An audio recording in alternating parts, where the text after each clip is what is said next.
Subscribe कर लें मेरे यूट्यूब चैनल को और बेल आइकन को प्रेस कर लें ताकि आने वाली मजीद वीडियोस की अपडेट मिलती रहें आपको सबसे पहले। हलिया सैयद जैदर गलिया, हलिया सैयद जैदर गलिया, लही गमवी दई थही कमवी दई, लही गमवी दई थही कमवी दई, खुदा जो प्यारो वलिया सैयद जैदर गलिया, हलिया सैयद जैदर गलिया, मुझो सैयद हुसैन शाह हुआ,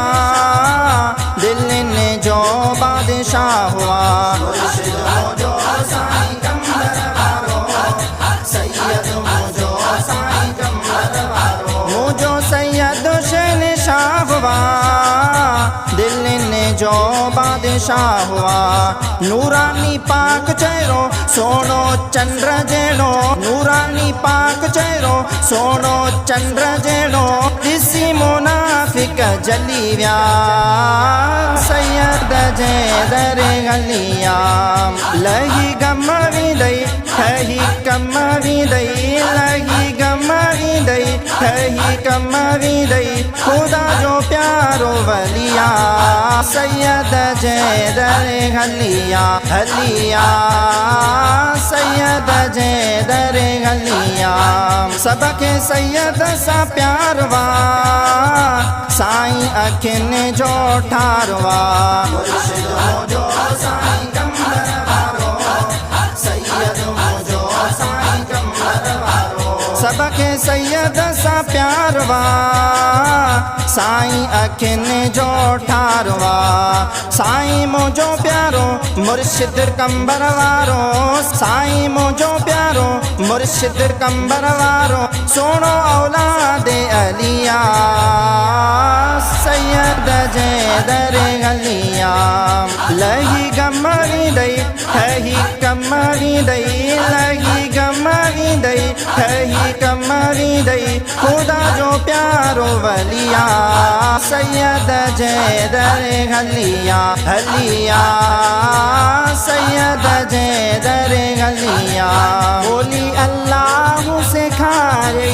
सीधी राह दिखा रही, मुर्शिद मुझो साईं कमर वारो, सैयद मुझो साईं कमर वारो, बोली अल्लाह से खारे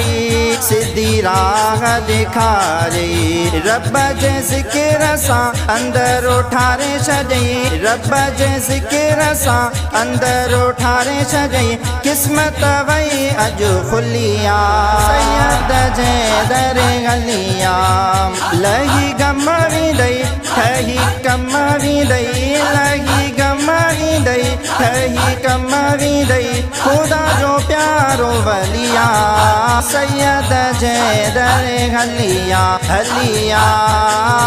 सैयद जैदर गलिया, शमनु मोगेरी चे यार पंहिंजो बेड़ो थियो पारे,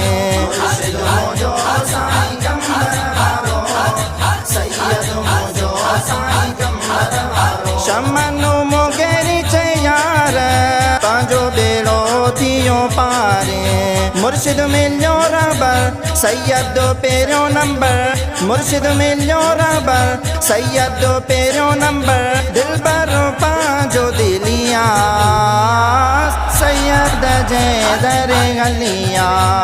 लही गमवी दई थही कमवी दई, लही गमवी दई थही कमवी दई, खुदा जो प्यारो वलिया सैयद जैदर गलिया, हलिया सैयद जैदर गलिया।